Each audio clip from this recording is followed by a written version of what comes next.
We are beginning this new year in some ways in the same way we left last year, with these devastating spasms of violence that are transforming and changing lives forever. And tonight we're hearing from community leaders calling for change after 5 shootings. And one of those shootings killed a 17-year-old boy. Yeah, we were just telling you about this a moment ago. We want to go live now to our Evan Kosloff, who's outside of the Congress Heights Metro Station with the very latest on this. And Evan, what are we learning about this, and what are these community leaders calling for at this point? Right. Good evening, guys. Police released the information about who this victim was about 5 hours ago. We're now learning that his name was Martez Tony. He's just 17. In fact, listen to this. We learned that his birthday was just a few weeks ago. So such a young kid. Police say that he was shot and killed, like you said, right here at the Congress Heights Metro Station, the first homicide of the year. It's the culture that we're living in now.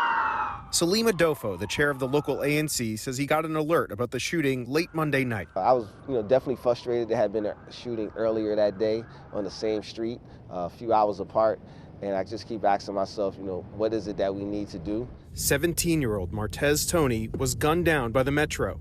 A community activist shared this photo with us and described the young man as mild-mannered, polite, non-confrontational, and a leader among his friends. The shooting happened just after 10 p.m. and led to the Metro being shut down for hours. Police say a 14-year-old was also shot, although that teen was hit in the lower body and is expected to be okay. Commander John Branch from the D.C. Police Department expressed his frustration about the violence. I see you too often. I'm tired of having to come to these shootings. We have to learn as a community how to resolve our problems and our issues peacefully and without gun violence. All in all, 8 people were shot on Monday in 5 separate shootings, 3 of them happening on or near Alabama Avenue. Of the 8 victims, half of them were teenagers.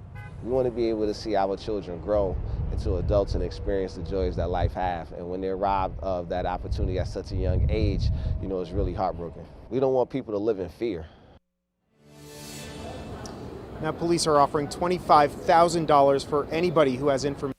So please contact them if you know who may have done this. Again, this is the first homicide of the year following a very deadly year. We had 203 homicides last year. The chief of police describing it this way: an epidemic that is tearing life from our city. Reporting here at the Congress Heights Metro Station, I'm Evan Kosloff, WUSA 9. Think about all the promise, all the leaders, all the innovations that we lost at the hands of people with guns.